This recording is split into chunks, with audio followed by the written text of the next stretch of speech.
When I was younger, I played a game on my Nintendo 64 called Glover. In this game, you were an animated 4-finger cartoon glove that comes to life and attempts to fix the mistakes of the wizard who wore you as a hand. The story was more or less absent, and the ending was abrupt, but the experience was all the same enjoyable. The game received mediocre scores across the board, yet carries a unique cult following.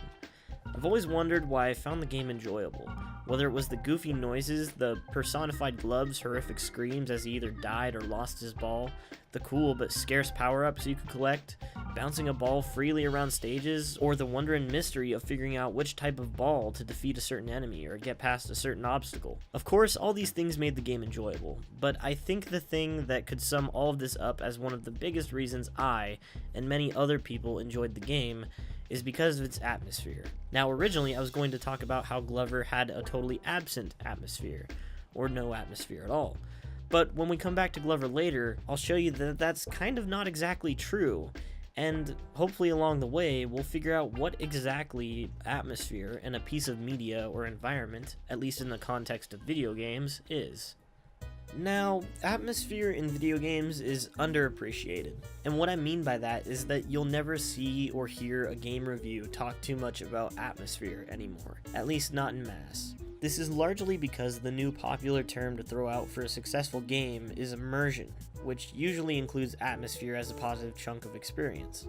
I could go into what immersion is and how it's important to games, and even how it's not as high of a compliment as we tend to think it is, but over on the Game Grumps secondary channel Grumpout, Barry does an amazing job at explaining immersion in its entirety through his video, How About This Game? It's a very well done video, and I suggest you give it a watch if you're curious. But for the purposes of this video, we only need to concern ourselves with understanding atmosphere on a basic level. Because most pieces of media are subjective when it comes to what makes them good or bad, it can be hard to pinpoint exact definitions. Everyone has a different variation of what exactly something means, but we all have a general idea of where a par for the course level of acceptance something is. When you hear the word atmosphere, you may think about your high school science class and remember that the Earth has an atmosphere, or even some restaurant having some sort of atmosphere to it, and maybe you've heard it used and only used when talking about video games. To put it simply, atmosphere in the context we're talking about, the not science class version of atmosphere, is a feeling. It's the feeling you get when playing a game and everything seems to fit right. Nothing is out of place, and all pieces of your environment, setting, and character all work together and feel as if they belong together. This is one of the biggest reasons games like Dark Souls do so well. Even when the game becomes too difficult for someone to play, opinions across the board are that the game is coherent in its setting, characters, and music. You'll never be walking through dark catacombs and suddenly see a cartoonish rabbit leap out at you from the shadows. It wouldn't belong in the game in its entirety. Dark Souls is dark and gritty, breathtakingly stunning and sophisticated visually, and a rabbit that looks like it came out of Pegasus's Toon World would break the game's atmosphere. You'd suddenly find yourself saying, "Why is this even here?" In fact, it's one of the reasons Banjo-Kazooie as a game is so enjoyable. Video Game Donkey does a much better job at explaining that game's achievements and gives examples of its atmosphere better than I ever could. You should definitely check his video out. At first glance, Glover looks like it may not have been the best example to use when it comes to demonstrating atmosphere in a game. I mean, the enemies are all over the place, the platforms seem oddly placed, the entire world just feels like a toddler took a bunch of toys from their toy chest and mashed everything together. And that's the world of Glover. One moment the outside is dark and scary as hell, the next it's bright, sunny, and peaceful for no explained reason. This seems like the antithesis of what I was attempting to explain atmosphere to be. So how exactly does Glover provide a decent atmosphere? Well, consider the intended audience for Glover, typically kids around the age of 10. With that in mind, it's not hard to see why levels and characters are randomly smashed together the way they are. This is exactly what it would look like if a kid took his toys and he used his imagination to create a make-believe world. Suddenly, while everything seemed to be randomly placed, and nothing was very coherent, we start to see how the world is supposed to feel, and why thinking back on it brings such a pleasurable feeling. The game's atmosphere had been suitable and appropriate for the imagination of its audience. A child that young doesn't care why there's an egg-juggling chicken in a circus that makes fart noises. They just believe it to be funny, wacky, and completely liberating for the creative imagination. So, Atmosphere doesn't just fit right with the game, it also fits right with the audience intended for that game. Atmosphere not only entails the aesthetic of a game, which is the small details that make you happy while playing through it, like collectibles and sounds, but the music, the environment, the characters, what you can and cannot do in the world. It's no mistake that Atmosphere is so frequently lumped into immersion and game design, as it covers such a wide variety of aspects to experiencing a game. This thing we call Atmosphere encompasses a lot more of our experience than we consciously know about. Again, Atmosphere is a feeling, and that feeling significantly enhances our experience. Take, for example, one of my favorite scenes in one of my favorite games, Kingdom Hearts 2. Specifically, I'm talking about the scene just before you fight Scar in the Pride Lands.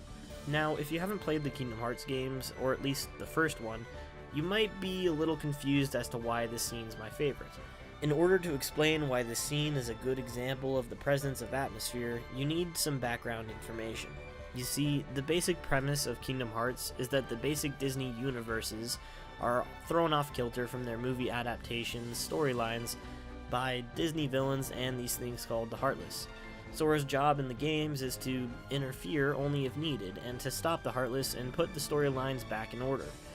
This is a very basic explanation of the goal, but it's the only explanation we need. The villains attempt to take over the world by essentially turning that world's specific villain or hero into a Heartless. This way, the main villains have an inside force helping them achieve their goals. This scene in Kingdom Hearts 2 not only brings that old feeling back, but also amplifies it by providing you with a direct result of what would happen should you fail at stopping Scar. You see, just after Simba throws Scar off the cliff, just as he does in the movie, Sora and friends have no need to step in. That is, until the outside force, Pete, who isn't supposed to be in this world to begin with, manages to effectively help Scar turn into a Heartless. He points toward the cliff, and as the gang turns their attention to where Scar fell, Scar places his paw on the edge of the cliff, and the music begins. He then leaps up from the ledge while the sky and air around everyone turns from a gray-yellow to a dark blue. The sun disappears, the clouds shroud the area, and darkness reveals the mammoth skeleton inside of Pride Rock. Oh, that was just a sneak preview, 'cause this ain't over. Oh, not by a long shot.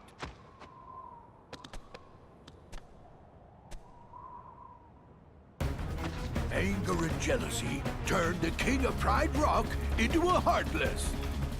Oh, your kingdom's gonna rise again. But this time as the Pride Lands of Darkness. That's what you think!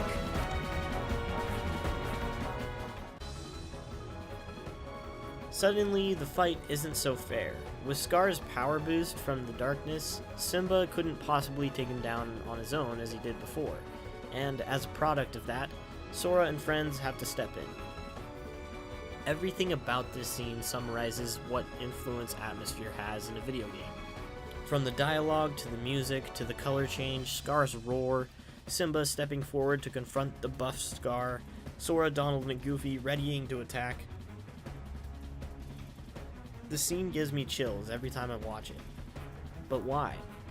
The moment Scar's paw comes back up from falling off of Pride Rock, you immediately know that something isn't right. No living creature should survive that fall, much less leap back up. These feelings are confirmed by Pete's dialogue, revealing that Scar's anger and jealousy turned him into a Heartless. Then after Scar leaps up, Pete claims that the Pride Lands will become the Pride Lands of Darkness, and after a quick response from Simba, the fight begins. The idea we get from everything that was leading up to this fight alongside the dramatic music means that this situation is dire. Meaning, while you fight Scar, you know exactly what's at stake. Should you fail, the Pride Lands will become the Pride Lands of Darkness, and the world will disappear along with everyone in it. The sky around you while you fight is ever looming, reminding you that failure is not an option. It changes around you just as the music picks up and the violence play, physically increasing your heart rate as you watch the lion come back to life and leap at you after falling down a cliff. All of this encompasses a sharp, intense feeling that communicates everything you need to know about the situation. You don't need someone to tell you, This situation's pretty dire, you better defeat Scar. You already know that because of the visual, audible, and kinesthetic cues. The fact that Sora, Donald, and Goofy don't jump in until things turn bleak also help keep consistency with the basic central theme that we established earlier. All of this is what makes a game enjoyable to an extent. Of course, gameplay and mechanics are also key to not breaking immersion or atmosphere. After all, if the game is so hard to control that it renders everything else useless in creating feeling and meaning, then atmosphere and aesthetics alone won't give the game a pass. This is what held Glover back so much. Along with its absent story, the platforming was frustrating and monotonous. It was hard to figure out where your ball was going to go. Controlling the ball was also frustrating. But when all of these other things come together to form one big cohesive game, a feeling of atmosphere that is tangible and real makes the experience enjoyable and the game shine as if it was a polished gem. So maybe the next time something captures your attention, be it a TV show, game, movie, or even a restaurant, keep in mind this feeling of atmosphere. It truly can apply to anything that gives you a cohesive feeling. Or maybe in case something feels missing, maybe a piece of that atmosphere is missing and you need that piece to fix it. But remember, the reason atmosphere can go unnoticed and why we never think twice about it is because it is a feeling. And that feeling is different for each person, but every once in a while, you'll discover that one game that does it just right for you.